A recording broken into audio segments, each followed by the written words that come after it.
السلام علیکم دوستو، امید کرتی ہوں آپ سب دوست خیریت کے ساتھ ہوں گے اور آج سب کا ویکنڈ کافی اچھا گزرا ہوگا۔ تو آج کی ویڈیو میں آپ سب کے ساتھ میں ملک صفدر حیات کی ڈائری سے ایک اور ناول شیئر کروں گی جس کا نام ہے آفت زادی۔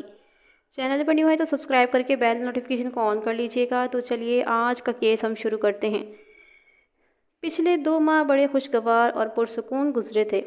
امنگ اور ترنگ سے بھرپور موسم نے فضا کو مہکا رکھا تھا۔ ماحول میں سستی اور شوخی رچی بسی تھی۔ چار سو رنگینی اور آفرینی پھیلی نظر آتی تھی۔ ہر شے نکھری نکھری اور زندگی سے معمور، دماغ مغمور اور دل محبت سے چور، مگر مئی کا آغاز ہوتے ہی جیسے سب کچھ بجھ کر رہ گیا تھا۔ اب نہ تو سانس معطر رہی تھی اور نہ ہی مزاج میں سنسناہٹ محسوس ہوتی تھی۔ اجلے اور مسکراتے چہرے یک دم کملا کر رہ گئے تھے۔ موسم کی کروٹ نے اچانک ماحول میں ایسی حدت بھر دی کہ ہر طرف گرمی گرمی کی پکار تھی۔ یوں لگتا تھا ہوا روٹ کر کسی اور ہی دنیا کی جانب نکل گئی ہو۔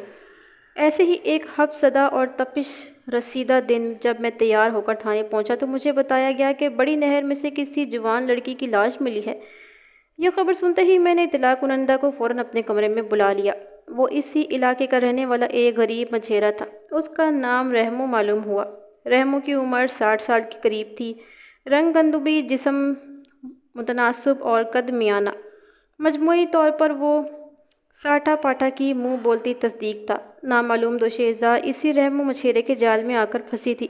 رحمو سے 5 منٹ کی اہم اور مختصر گفتگو کے نتیجے میں مجھے معلوم ہوا کہ وہ مچھلیاں پکڑنے کے لیے رات کو نہر کے ایک مخصوص حصے میں جال ڈال کر آتا تھا اور صبح جا کر شکار کا جائزہ لیتا۔ گزشتہ رات بھی وہ حسب معمول جال کو سیٹ کر کے گھر آ گیا تھا، لیکن آج صبح جب وہ نہر کے اس مخصوص حصے کا معائنہ کرنے کے لیے وہاں پہنچا تو اسے حیرت کا ایک شدید جھٹکا لگا۔ جال میں مچھلیوں کے بجائے ایک جوان اور خوبصورت دوشیزہ پھنسی ہوئی نظر آئی۔ اس نظارے نے اسے گہری تشویش میں مبتلا کر دیا اور وہ اس واقعے کی اطلاع دینے تھانے چلا آیا۔ میں نے رحمو کی بات توجہ سے سنی اور وقوع کا جائزہ لینے کے لیے حوالدار حق نواز کے ہمراہ بڑی نہر کی جانب روانہ ہو گیا۔ ان دنوں میں موزہ نوشاہی کے تھانے میں تعینات تھا۔ نوشاہی ایک چھوٹا سا قصبہ تھا اور وہاں کی ضروریات کے مطابق کم و بیش ہر اہم شے ادھر مل جاتی تھی۔ بڑی نہر قصبے کی شمالی جانب پہلو سے گزرتی تھی۔ ہم پیدل ہی چلتے ہوئے تھوڑی دیر میں جائے وقوع پر پہنچ گئے۔ اب وہاں نصف درجن کے قریب افراد بھی جمع ہو چکے تھے۔ جیسے جیسے لوگوں کو اس واقعے کی اطلاع مل رہی تھی وہ جائے وقوع کا رخ کر رہے تھے۔ ہم رحمو کی رہنمائی میں نہر کے پل پر پہنچ کر نیچے کو اترنے لگے۔ اس نے مچھلی کو شکار کرنے والا جال پل کے نزدیک نہر کے ایک کنارے ڈال رکھا تھا۔ مذکورہ بڑی نہر مشرق سے مغرب کی سمت رواں دواں تھی۔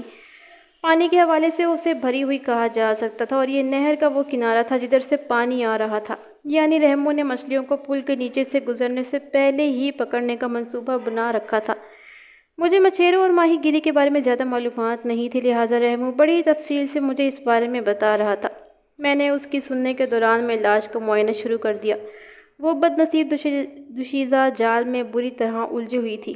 یہ حال اس کا شاید جال کھینچنے کے سبب ہوا تھا۔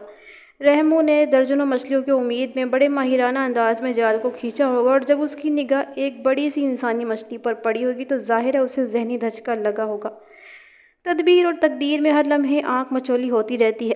یہ ایک دوسرے کو چت کرنے کا موقع ہاتھ سے جانے نہیں دیتی، لیکن دیکھنے میں یہ آیا ہے کہ تقدیر جو مات دیتی ہے وہ بہت ہی اذیت ناک اور رلا دینے والی ہوتی ہے۔ رحمو کے ساتھ بھی کچھ ایسا ہی واقعہ پیش آیا تھا۔ جال کو کھینچتے وقت اسے معمول سے زیادہ زور لگانا پڑا ہوگا اور خوش ہو کر اس نے توقع باندھ لی ہوگی کہ آج تو من بھر مچھلی کہیں نہیں گئی۔ اس نے خیالوں میں اس مچھلی کی فروخت سے حاصل ہونے والی رقم کو بھی گننا شروع کر دیا ہوگا، مگر جب حال ایسا ہوا کہ جال باہر آیا تو اس کی خوش خیالی کے غبارے میں سے ایک دم ساری ہوا نکل گئی ہوگی۔ جال کے اندر من بھر وزن کی مچھلیوں کے بجائے انسانی لاش کو دیکھ کر اس کی امیدوں پر پانی پھر گیا ہوگا۔ میں نے رحمو کی مدد سے اس جوان دوشیزہ کی لاش کو جال میں سے باہر نکال کر نہر کے کنارے زمین پر ڈال دیا۔ ایک خاص زاویے ہونے کے باعث نہر کے اس حصے میں ابھی تک دھوپ کی رسائی نہیں ہو پائی تھی۔ اس بچاؤ میں اغلب ہاتھ ان بلند و بالا درختوں کے سائے کا بھی تھا جو نہر کے کنارے پر استادہ تھے۔ جس تیزی سے دھوپ پھیل رہی تھی اسے دیکھتے ہوئے اندازہ لگایا جا سکتا تھا کہ زیادہ سے زیادہ آدھا گھنٹے میں نہر کا وہ حصہ بھی محفوظ نہیں رہے گا، لہٰذا اس سے پہلے ہی مجھے اپنا کام مکمل کرنا تھا۔ میں دوشیزہ کی لاش کے ساتھ مصروف ہو گیا۔ میں بار بار اس نامعلوم لڑکی کے لیے لاش کا لفظ استعمال کر رہا ہوں۔ اس کا سبب یہ ہے کہ اس پر نگاہ پڑتے ہی مجھے اندازہ ہو گیا تھا کہ اسے زندوں میں شمار کرنا حماقت ہوگی۔ عرصے بعد میرا یہ اندازہ 100% درست ثابت ہوا تھا۔ واقعی جال کی گرفت میں آنے سے قبل ہی لڑکی زندگی کی قید سے آزاد ہو چکی تھی۔ اس نامعلوم دوشیزہ کی عمر 20 اور 22 کے درمیان رہی ہوگی، قد متناسب اور جسم بھرا بھرا۔ وہ ایک گوری چٹی لڑکی نظر آتی تھی، اس میں کسی شک و شبے کی گنجائش تلاش نہیں کی جا سکتی تھی، اور وہ ایک پرکشش اور حسین و جمیل دوشیزہ تھی، مگر اس وقت اس کی ساری خوبصورتی اور رونائی کو موت کی بھوک پیاس گز بھر نکلی ہوئی زبان چاٹ چکی تھی۔ مذکورہ دوشیزہ نے پھول دار پرنٹڈ لان کا شلوار سوٹ پہن رکھا تھا۔ وہ دوپٹے اور جوتے وغیرہ سے بے نیاز تھی۔ اغلب امکان یہی تھا کہ اس کا دوپٹہ اور جوتا پانی کی ہمراہی اختیار کرتے ہی اس سے جدا ہو گیا تھا، اور مجھے یہ خودکشی کا معاملہ دکھائی دیتا تھا۔ لیکن جب میں نے اکڑوں بیٹھ کر بغور اس کی گردن کا معائنہ کیا تو فوری طور پر مجھے اپنے خیال کو تبدیل کرنا پڑا۔ یہ سوچتے ہی مجھے پورے وجود میں سنسنی سی دوڑتی ہوئی محسوس ہوئی کہ وہ خودکشی نہیں بلکہ قتل کا ایک کیس تھا۔ مذکورہ دوشیزہ کی گردن پر مجھے کچھ ایسے نشانات نظر آئے کہ میں چونک اٹھا۔ تنقیدی جائزے نے مجھے واضح طور پر بتا دیا کہ وہ انسانی انگلیوں کے دباؤ سے بننے والے مخصوص نشان تھے۔ گویا اس بد نصیب کو گردن گھونٹ کر موت کے گھاٹ اتار دیا گیا تھا۔ ایک حتمی فیصلے پر پہنچنے کے بعد میں اٹھ کر سیدھا کھڑا ہو گیا۔ اس وقت تک جائے وقوع پر جمع ہونے والے افراد کی تعداد درجن سے آگے بڑھ چکی ہوگی۔ اس تعداد میں نے بچوں وغیرہ کو شمار نہیں کیا تھا۔ تعداد میں وہ بھی بڑے افراد سے کسی طور پر کم نہیں تھے۔ ان سب کا تعلق موضع نوشاہی سے تھا۔ حوالدار حق نواز نے میری ہدایت کے مطابق تماشائیوں کو لاش سے ایک مناسب فاصلے پر روک رکھا تھا۔ میں نے ان میں سے 3-4 معتبر افراد کو آگے آنے کے لیے کہا۔ جب وہ میرے قریب آ گئے تو میں نے خوب رو دوشیزہ کی لاش کی جانب اشارہ کرتے ہوئے کہا، کیا تم میں سے کوئی شخص اس حرمہ نصیب کو جانتا ہے؟ یہ بات تو طے ملی تھی کہ اس لڑکی کو قتل کرنے کے بعد نہر میں پھینکا گیا تھا، لیکن جب تک اس کی شناخت کا مرحلہ مکمل نہ ہو جاتا تفتیش آگے نہیں بڑھ سکتی تھی۔ مجھے توقع تھی کہ موضع نوشاہی کے ان معتبر باسیوں میں سے کوئی نہ کوئی ضرور اس لڑکی کو پہچان لے گا، لیکن ضروری نہیں کہ انسان کی ہر توقع پوری بھی ہو جائے۔ ان افراد نے بغور مردہ لڑکی کے چہرے کا جائزہ لیا اور نفی میں گردن ہلاتے ہوئے یکے بعد دیگرے یہ جواب دیا، ہم اس لڑکی کو نہیں جانتے۔ میں نے اپنی تسلی کی خاطر ان افراد کو فارغ کر کے مزید 3-4 کو بھی اس آزمائش سے گزارا، لیکن اس آزمائش کا نتیجہ بھی میری توقع کے برعکس تھا۔ 15-20 منٹ کی تحقیق و تفتیش کے بعد یہ بات پائے ثبوت کو پہنچ گئی کہ مچھیرے رحموں کے جال میں آ کر لگنے والی اس بیچاری دوشیزہ کا موضع نوشاہی سے کوئی تعلق نہیں تھا۔ اب مجھے پہلے یہ معلوم کرنا تھا کہ وہ لڑکی کون تھی اور کہاں سے یہاں تک پہنچی تھی۔ جب تک اس کی شناخت نہ ہوتی قتل والے معاملے کی تفتیش ممکن نہیں تھی، لیکن اس سے بھی پیش تر مجھے ایک ضروری کام نپٹانا تھا۔ بلند و بالا درختوں کا سایہ اب پل کے اس مخصوص حصے سے رخصت ہو کر کہیں اور چلا گیا تھا۔ چلچلاتی اور چلچل دھوپ نے وہاں رکنا محال کر دیا تھا۔ موسم اس بات کی اجازت نہیں دیتا تھا کہ ہم لڑکی کی لاش کو ایسے ہی چھوڑ کر اس کے شناختی معاملات میں الجھے رہتے، لہٰذا لمحاتی سوچ بچار کے بعد میں نے اس لاش کو پوسٹ مارٹم کے لیے سرکاری ہسپتال بھجوا دیا۔ وقوع کا نقشہ میں تیار کر چکا تھا۔ لاش کو ہسپتال بھجوانے کے بعد میں موقع پر موجود افراد کے بیانات لینے لگا۔ اس کام کے لیے میں نے درختوں کے نیچے ڈیرا ڈال دیا تھا، لیکن آدھے گھنٹے کی اس پوچھ تاچھ کے بعد بھی جب کوئی مثبت اور حوصلہ افزا نتیجہ سامنے نہ آیا تو میں حوالدار کے ساتھ واپس تھانے آ گیا۔ ان دنوں میں جس تھانے میں تعینات تھا وہاں بدقسمتی سے نفری بہت کم تھی۔ میرے علاوہ ایک حوالدار حق نواز اور 4 کانسٹیبل، اسی مختصر سے اسٹاف کے ساتھ مجھے تھانے داری کرنا تھی۔ اوپر سے مجھے یقین دلایا جا رہا تھا کہ انشاءاللہ بہت جلد مجھے ASI اور مزید 3-4 کانسٹیبلز دے دیے جائیں گے، مگر 1 سال گزر جانے کے بعد بھی اس سلسلے میں کوئی پیش رفت دیکھنے میں نہیں آئی تھی۔ محض انشاءاللہ۔ دوپہر کے کھانے سے فارغ ہونے کے بعد میں نے کانسٹیبل عارف کو اپنے ساتھ لیا اور نامعلوم دوشیزہ کے مبینہ اور متوقع قتل کی تفتیش کے لیے نکل کھڑا ہوا۔ مذکورہ لڑکی کو میں لاش پوسٹ مارٹم کے لیے ہسپتال بھجوا دیا تھا۔ اب مجھے اس کے والی وارثوں کی تلاش تھی تاکہ ان سے ملاقات کے بعد اس قتل کا معمہ حل کیا جا سکے۔ ہم اس وقت 2 سائیکلوں پر سوار ہو کر مشرق کی جانب بڑھ رہے تھے۔ کافی سوچ بچار کے بعد میں نے یہ لائحہ عمل تیار کیا۔ بڑی نہر کے ساتھ ساتھ ایک کچی سڑک بھی مشرق اور مغرب کے درمیان دراز تھی اور ہم اس وقت اسی سڑک پر محو سفر تھے۔ رحموں نے اپنے جال کو پل کے اس طرف لگایا تھا جدھر سے پانی آ رہا تھا۔ مذکورہ نہر مشرق سے مغرب کی سمت بہتی تھی۔ اس کا صاف اور واضح یہی مطلب تھا کہ لڑکی کی لاش مشرق کی جانب سے پانی میں بہتے ہوئے نہر کے پل تک پہنچی تھی اور ریمو مچھیرے کے جال میں آ کر پھنس گئی تھی۔ اگر ریمو نے وہاں جال نہ لگایا ہوتا تو یہ بات طے تھی کہ مذکورہ لاش نہر کے اندر ہی اندر سفر کرتے ہوئے موضع نوشاہی سے آگے کہیں نکل جاتی۔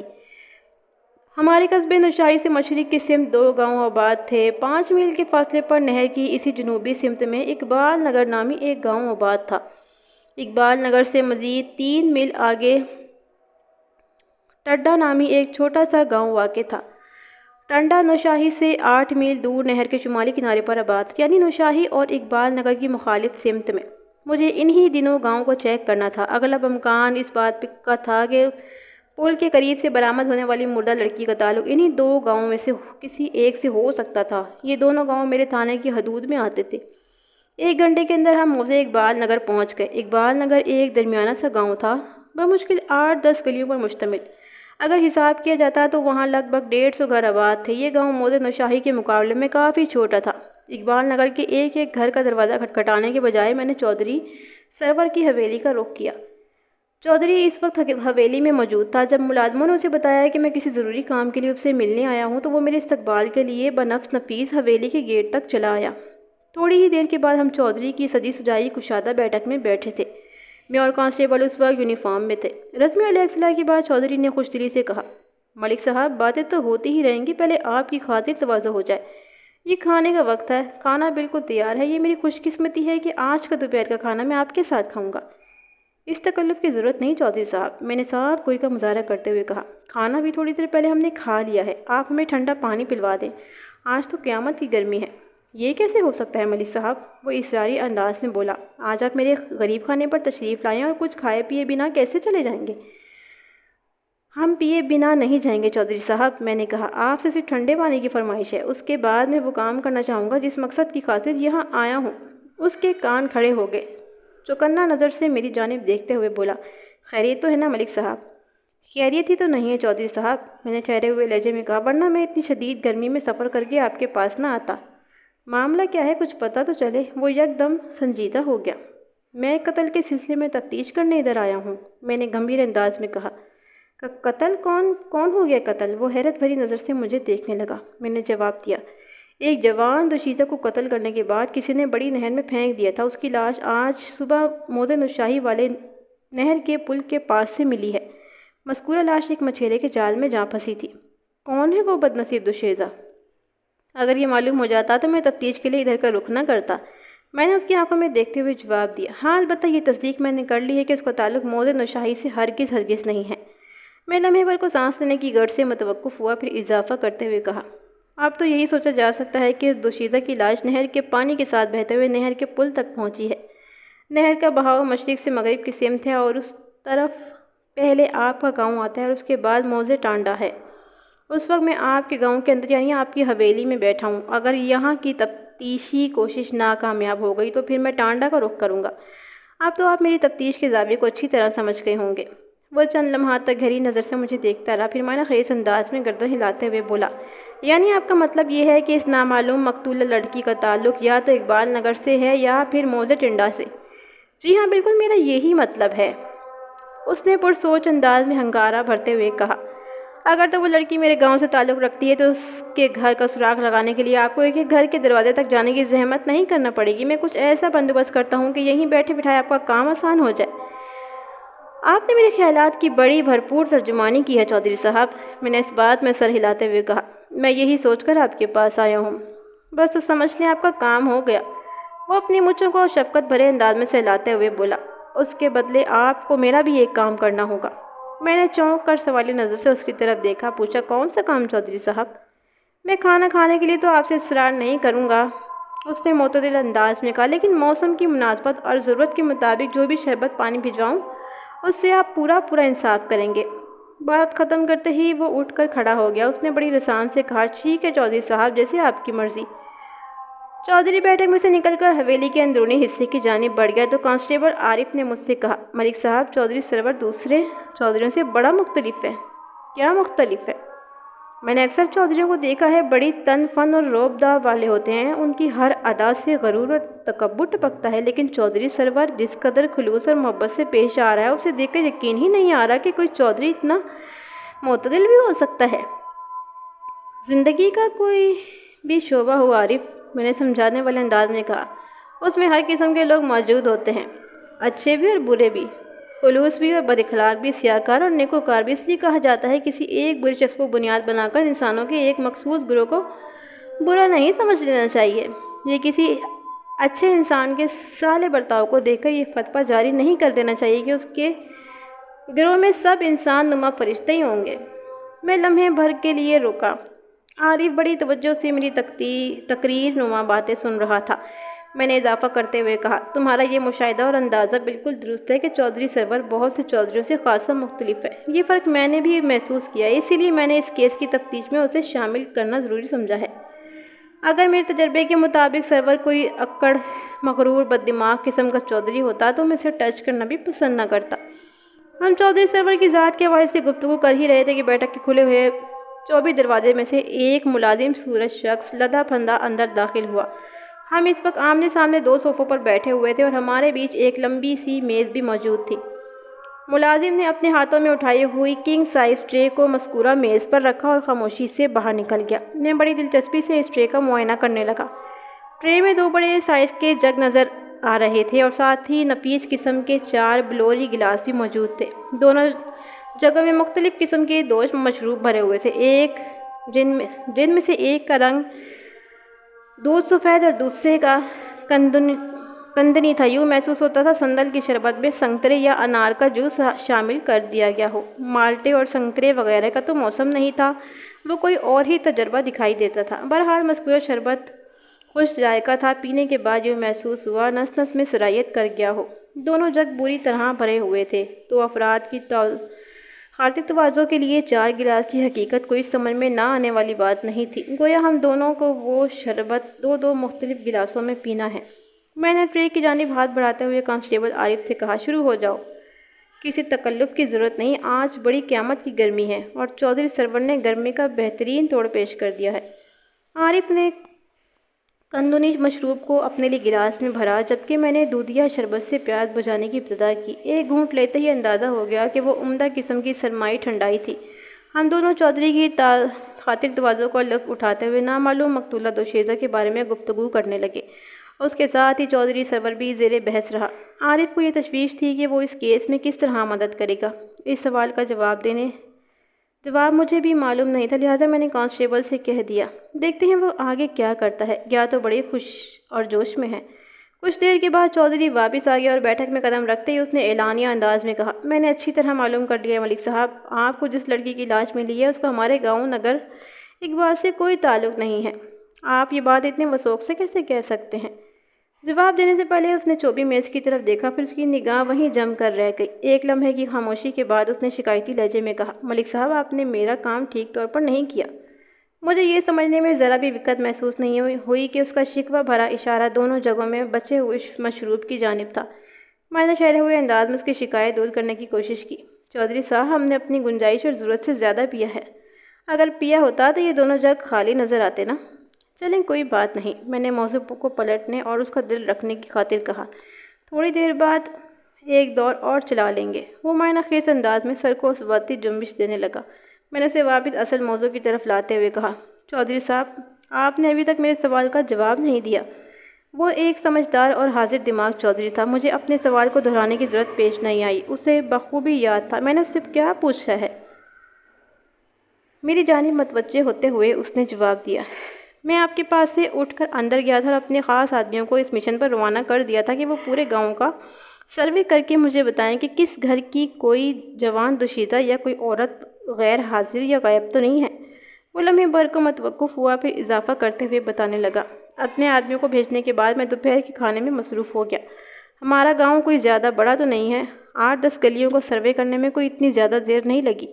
جتنی دیر میں کھانے سے فارغ ہوتا وہ کام کر کے واپس آ گیا۔ انہوں نے مجھے رپورٹ دی ہے اقبال نگر کی کوئی لڑکی یا عورت اپنے گھر سے غیر حاضر نہیں ہے۔ میں نے اسی بنا پر کہا ہے کہ آپ کو جس دوشیزہ کی لاش ملی ہے اس کا ہمارا گاؤں سے کوئی تعلق نہیں ہے، بس اتنی سی بات ہے۔